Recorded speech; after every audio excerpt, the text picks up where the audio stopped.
Hello, I'm Michelle Marvig of peaceville.com.au. Today I'd like to show you how to bind your quilt. For the sample today, I'm going to take you through binding my grandson's triple rail quilt.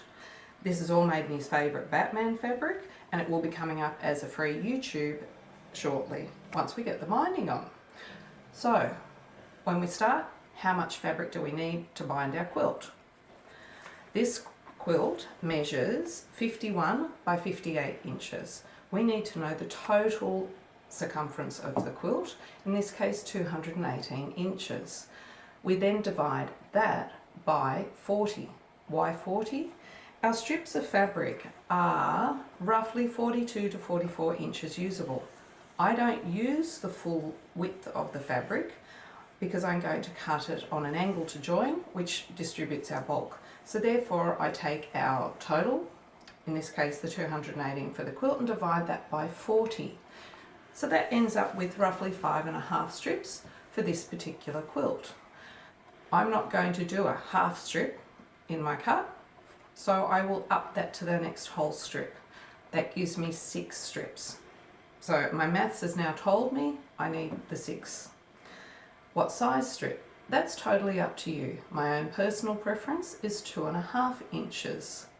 I find it's a nice size on the quilt, but it also means that I can unfold and use that for any jelly roll instructions and patterns later on. If I do 2.25, I can't do a jelly roll quilt. So my personal preference is 2.5. So for this quilt now, I need 6 2.5 inch strips cut selvage to selvage. Okay, so once we've got our strips cut, and I've already started to prepare some of my binding for this quilt, we need to join them into a length.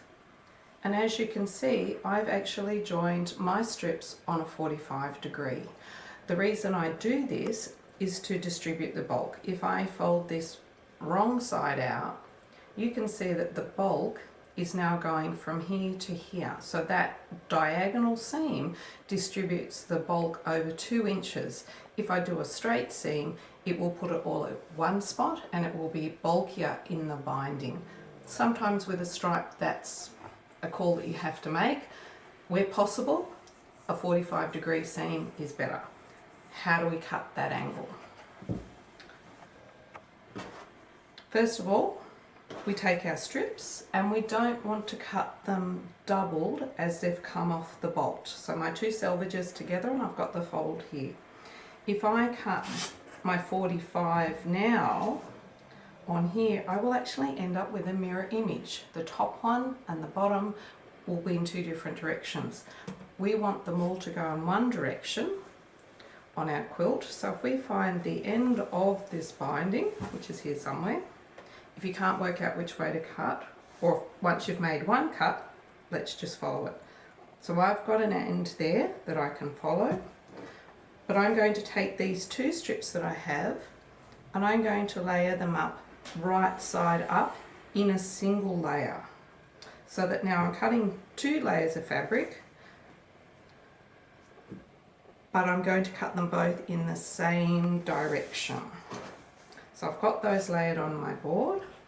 So I've discussed the 45. The 45 is the line that is going directly from one corner to the other on your ruler. You can use a bigger one. I just find a smaller one is handier for this type of work. So now I can take that 45, so that line corner to corner, and place that down on the top of my strip. So with that there, I can now make that cut. So that both of these are now cut in that same angle. But that's only one end of the strip. So literally pick it up, flip it over, and let's repeat that cut.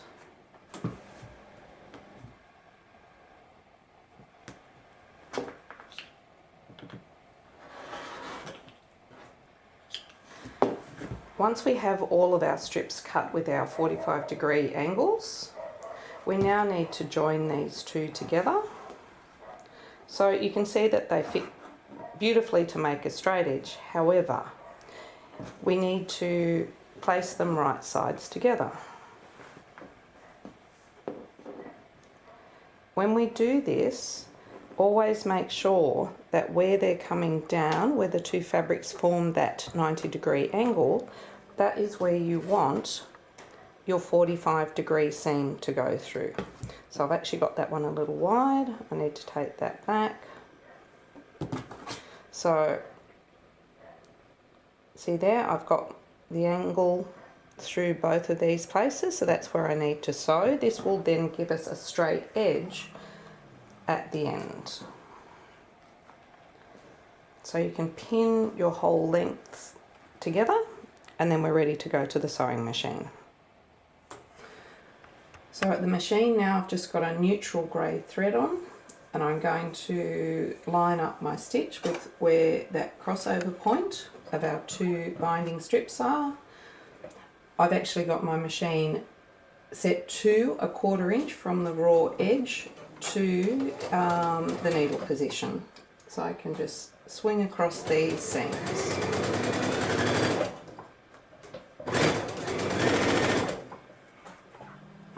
And you can chain piece one after the other if you have them all pinned before you sit down.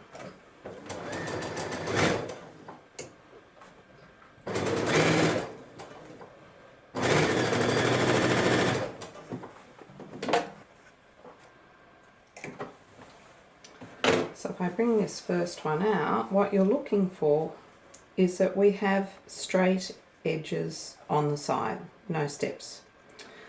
Once you've joined it all into one long length, not a loop, just a single length, so I still have an end, we're now ready to go to the ironing board.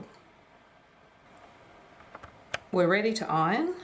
So on one end, I'm going to press under a hem. I'm not absolutely concerned about the width of it. I've gone a little bit more than 1/4. I just want a finished edge on that end, and you'll see why. And then the rest of it, we're going to press in half.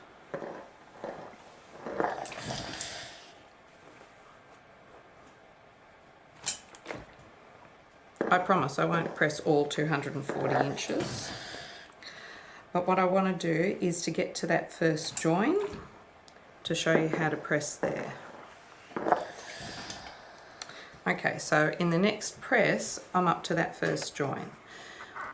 I actually press the joins in the binding strips open because this helps to distribute the bulk to both sides. So once again, making a flatter binding. So that now as we come down that length and I get to that point, there's no bubble in the edge of that binding. At that same time, you may wish to clip off the little excess pieces, not absolutely critical, I just like to keep it neat. And you continue down the binding strip in the same manner until you've pressed the entire length of the binding. All of the binding is now pressed. I've got the end where I've made the hem ready to go. I've trimmed my quilt back to 1/4 inch past the edge. This has been quilted on a commercial machine, so it has stitching there, so it holds everything firm. So that's a good thing. We're not going to start sewing from the very end though, so I'm going to come back and put a pin in here to hold that piece down. And I'm going to start sewing about 1 inch in from the short side of the end of the binding, because I'm going to come back and tuck the other end in when we get around. I've got the walking foot on my machine already, and on my walking foot I have from needle position to the red line on my foot is 1/4 inch. You don't want to do this with your normal foot because it doesn't want to feed through all the bulk of your quilt and the binding, so you do want to add your binding with your walking foot. So if I come down, because the foot is going to obstruct I'll put a pin about where I want to start. It's not critical where we start, but you do want to leave it a bit undone. So now I've got the red line lined up with the raw edge. So the raw edge of the border of the quilt and the raw edge of the binding, everything is lined up together. And I do actually do a little bit of a reverse at that point. So now I have the bulk of the binding, it's just gone into my lap, and we're just going to slowly work our way around the quilt down to the first corner.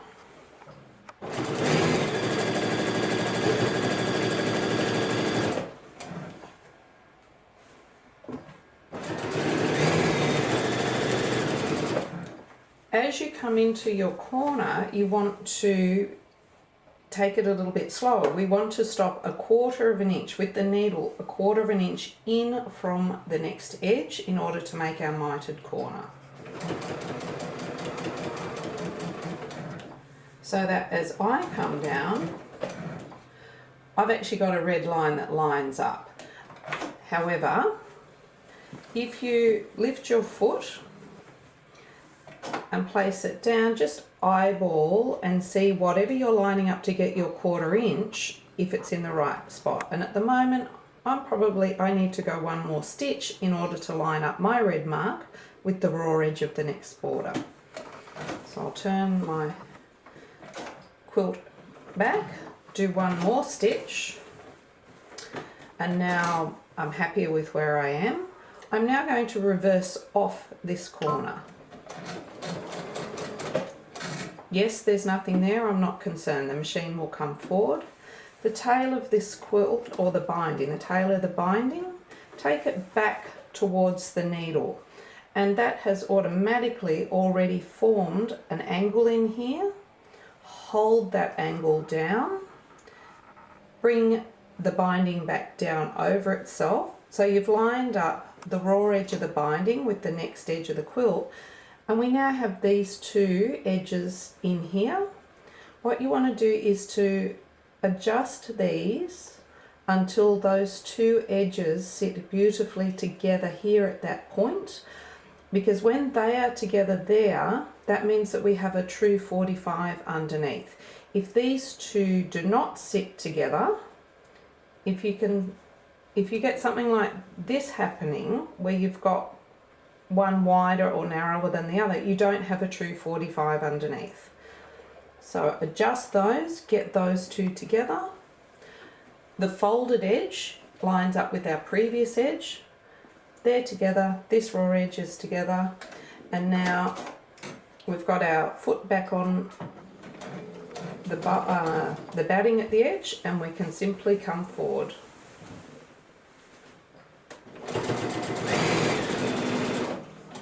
And continue through to all your other corners and mitre them in the same manner. I'm coming back to the place where I've started the binding, so I'm going to keep stitching up until I get to about 10 centimetres from where this end is. And now I have a tail of binding, which is obviously not going to fit in here. So I'm going to lay one over the other. So my tail is over the end.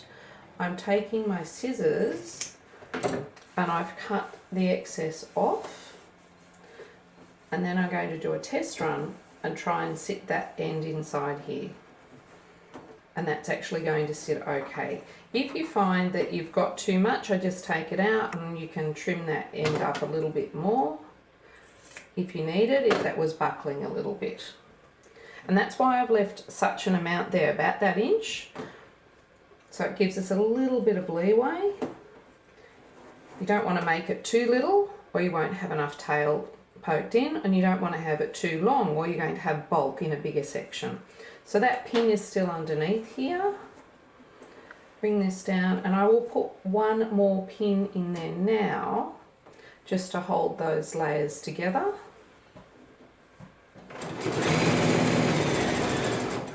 Now I am aware that pin is under there, so I'm going to go slowly at this point so that I don't smash a needle. And the same when I get up here. Now I've met up with my original line for stitching. I'll do a little bit more reversing.